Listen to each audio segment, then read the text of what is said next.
दिनांक 14 मई 2023 दिन रविवार को अखिल भारतीय क्षत्रिय विकास मंच मुरादाबाद द्वारा महाराणा प्रताप जयंती सप्ताह के उपलक्ष्य में एक कवि सम्मेलन का आयोजन चेयरमैन हाउस लाइन पार मुरादाबाद में किया गया, जिसमें राष्ट्रीय स्तर के कवियों ने अपनी कविता के माध्यम से राष्ट्रनायक महाराणा प्रताप जी का गुणगान किया तथा मुरादाबाद में प्रस्तावित विश्वविद्यालय का नाम राष्ट्रनायक महाराणा प्रताप विश्वविद्यालय रखने के लिए नगर विधायक श्री रितेश गुप्ता जी को ज्ञापन दिया। कार्यक्रम में समाज के वरिष्ठ नागरिकों एवं मेधावी छात्र छात्राओं को भी सम्मान किया गया। सब कुछ माना उसको भी खोना होता है, कि जिसको अपना सब कुछ माना उसको भी खोना होता है। एक समय वह भी आता है जब सबसे ऊंचा बोना होता है, जब सबसे ऊंचा बोना होता है। राणा के साथ ये नारा मारकर हार गया, राणा चकित हो देखे क्यों चेतक यूं हार गया। देखा चेतक का भाव तो राणा की आंखें भर आई, सरगोद में रख चेतक का राणा फूट फूट कर रोया था। आज जिंदा रहकर उसने अपने प्राणों को खोया था, आज जिंदा रहकर उसने अपने प्राणों को खोया था।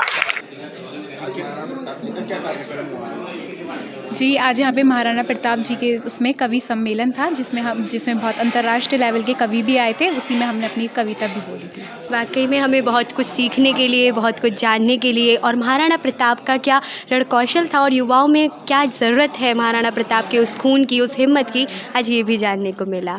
चंद पंक्तियाँ कहना चाहेंगे इस महाराणा प्रताप जयंती पे कि एक तेजस्वी राणा से रण स्वयं भयभीत था, एक तेजस्वी राणा से रण स्वयं भयभीत था, अगर लड़ाई भूमि पर तो बचना सिर्फ शोड़े था। एक लिंगनाथ की भूमिका वो मेवाड़ी वीर था, प्रलय थी उसकी तलवारें, भाला अर्जुन का तीर था। मातृभूमि पर आँख उठे उन आँखों को अंधा कर दूंगा, मैं मर जाऊं मैं रक्षा में पर हर पथ शोणित कर दूंगा, मैं हर पथ शोणित कर दूंगा। उस दिन ऐसा प्रतीत होता था मानो केसरिया आसमानों में केसरिया झंडे फहरे हों, केसरिया पगड़ी वालों के ही चारों ओर के पहरे हों। तब पराक्रम से मुगल दल के दाल खट्टे पड़ रहे थे और बिना मुंड के क्षत्रिय तलवार लेकर लड़ रहे थे। तब युद्ध से तपती मिट्टी ने रक्त से प्यास बुझाई थी, जो रंग बदला माटी का त्यों हल्दी कहलाई थी।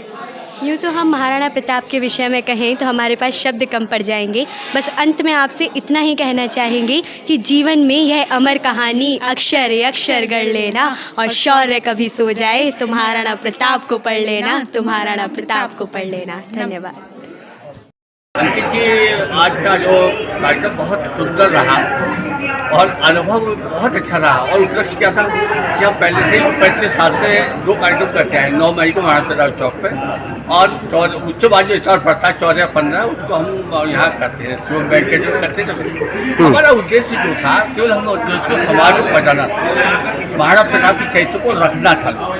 हमारा जो महाराणा प्रताप चौक पे कार्यक्रम है वो केवल इसलिए आयोजित होता है कि पितृ रूप में हम महाराणा प्रताप को माल्यार्पण करते हैं, उसमें हम कोई भाषाबाजी नहीं करते। लेकिन आज के कार्यक्रम में आपने भी अनुभव किया होगा, इतने सारे कवि हमारे पास आए, जितना उन्होंने हमें बताया, जैसा महाराणा प्रताप को सुना, कभी नहीं सुना वो हम सुनते हैं।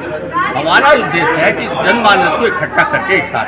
देखिए, महाराणा प्रताप चौक को भी आपने कवर किया है, महाराणा प्रताप चौक को भी आपने देखा है, उसमें कवर होता है, लेकिन वो कवर नहीं हम लोगों को आते हैं, जाते हैं, चलाते हैं। लेकिन आज हमने कितनी बड़ी संख्या में यहाँ पे इकट्ठा किया है, सैकड़ों लोग यहाँ पर आए और उन्होंने पूरा अभी तक बिना खाने की चिंता किए 4 बजे तक हमारे कार्यक्रम सुना है। ये हमारी उपलब्धि मेरे बहुत अच्छा। मैं दूसरे अपने समाज के बड़े लोगों को इस कहना चाहूँगा कि वो ये भ्रम में ना रहें कि उनके नाम पर कार्यक्रम होते हैं।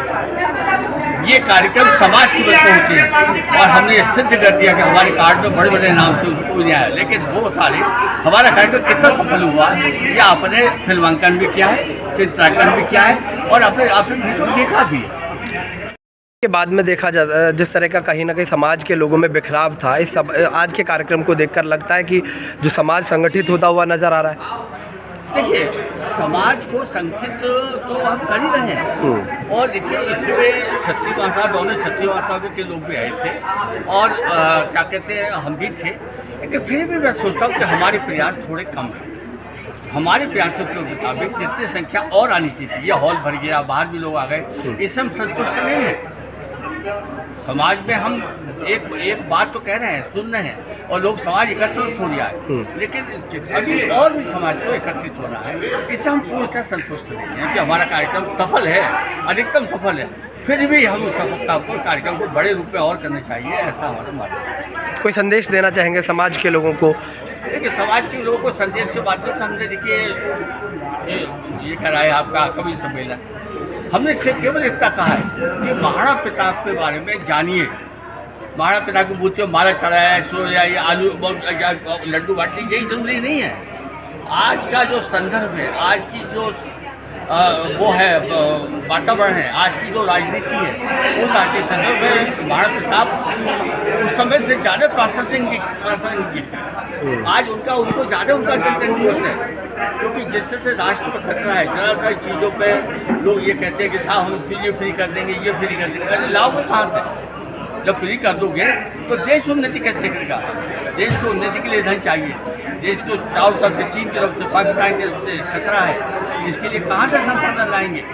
निश्चित रूप से ये मैंने फ्री की जो नीति है, लेकिन मैं इसलिए कहता हूँ महाराणा प्रताप के चरित्र का अनुसरण करते हुए आज के समाज को ये समझना चाहिए कि महाराणा प्रताप कैसे संघर्ष किया, इसको जानना चाहिए। भारतीय क्षत्रिय विकास मंच के तत्वाधान में वीर शिरोमणि महाराणा प्रताप जी की 484वीं जयंती के उपलक्ष्य में गत वर्षों की भांति एक मेधावी छात्र सम्मान, वरिष्ठ नागरिक सम्मान एवं विशिष्ट प्रतिभा सम्मान समारोह के रूप में मनाया गया।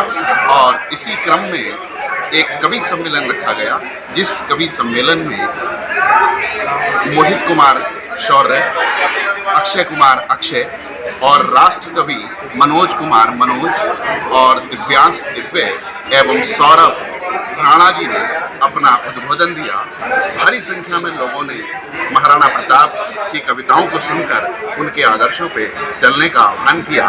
मेरा सब समाज से अनुरोध है कि हमें महाराणा प्रताप जी के सिद्धांतों पर चलना चाहिए, अपने बच्चों को उनके इतिहास को पढ़ाना चाहिए, जिससे हमारे बच्चों में, हमारे परिवारों में महाराणा प्रताप जैसा प्रताप जागरूक हो और हमारा देश हित में आगे हो। उनकी सेवा, सबसे पहले राष्ट्र सेवा, ऐसी कल्पना हमारे बच्चों में तभी जगेगी जब हम महाराणा प्रताप जी के शौर्य को इस रूप में मनाएंगे और अपने बच्चों को इस ओर जागरूक करेंगे। इसी के साथ अपनी वाणी को विराम देता हूँ। जय हिंद, जय भारत, जय महाराणा, जय भारत।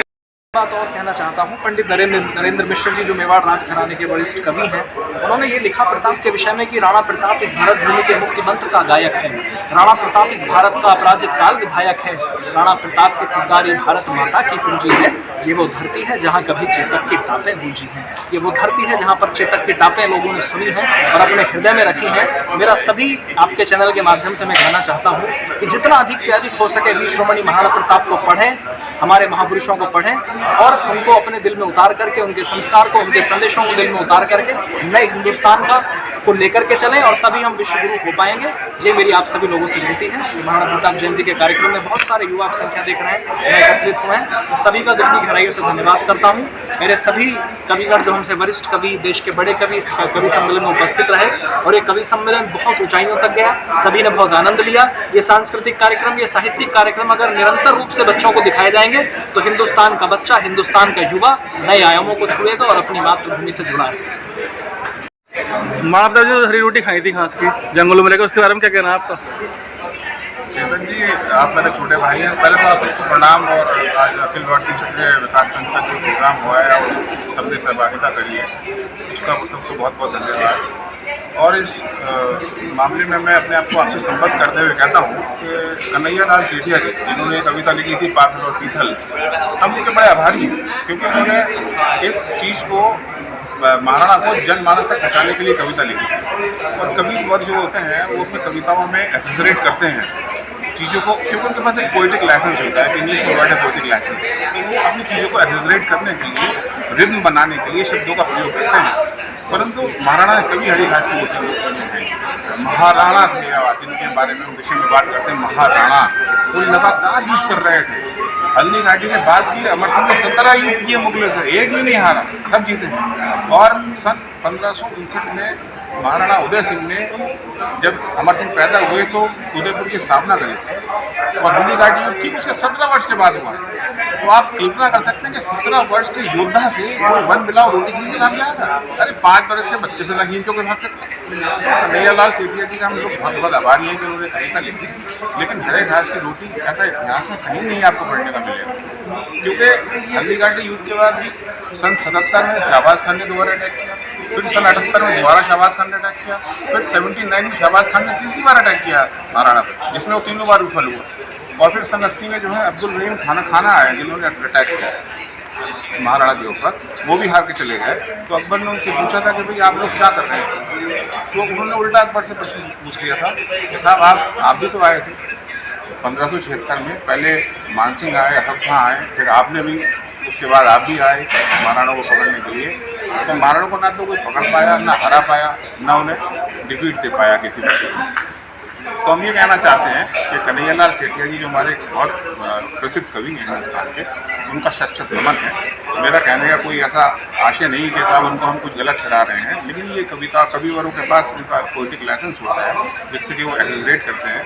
लेकिन महाराणा ने कभी हरी घास की रोटी नहीं खाई थी, क्योंकि वो निरंतर युद्ध कर रहे थे। और सबसे लास्ट में जो युद्ध हुआ है उसमें पृथ्वीराज चौहान से युद्ध करने आया है, वो 85 में आया, 1585 में। तो लगातार वो युद्ध करते चले गए, तो हरी घास की रोटी खाने का समय कहाँ था उनके पास। और इतने सशक्त थे वो, उनका राज्य इतना सशक्त था उस समय भी कि छापामार युद्ध में उस समय अगर आप देखेंगे तो हमारे जो राज्य थे छोटे छोटे, बांसवाड़ा, डूंगरपुर, मेवाड़, मारवाड़, झालौर, सिरोही और ईडर जो है वो महाराणा प्रताप की ससुराल हुआ करती थी। हल्दी घाटी युद्ध के बाद जब महाराणा प्रताप ईडर जा रहे थे, ईडर अपनी ससुराल जा रहे थे, रास्ते में एक गाँव पड़ता है चूलिया। उस चूलिया गाँव में भामाशाह से उनकी भेंट होती है। तो भामाशाह ने कहते हैं कि उनको इतना धन दिया था जिससे कि 12 साल तक 25,000 की सेना जो है लगातार युद्ध कर सकती थी, अनवरत युद्ध कर सकती थी, इतना धन दिया था। और भामाशाह के एक भाई थे जिनका नाम था ताराचंद, ये बहुत कम लोगों को मालूम है, वो भी उतने ही बड़े दानी थे और साथ में ही थे। कभी कभी अनिल अंबानी पीछे रह जाते हैं, मुकेश अंबानी हिट हो जाते हैं, ऐसे ही भामाशाह और ताराचंद थे। ताराचंद उनके सगे भाई थे, जिसके बारे में हमें बहुत कम लोगों को ज्ञान है। तो अगर अपना आप इतिहास पढ़ेंगे तो महाराणा थे, और महाराणा कहते भी थे कि जननी जन्मभूमिश्चा स्वर्गादपि गरीयसे, यानी कि संस्कृत श्लोक है, वो कहते थे जननी, जन्म देने वाली हमारी माँ, और हमारी जन्मभूमि स्वर्ग से भी ज़्यादा प्यारी। तो जय महाराणा। जय महाराणा।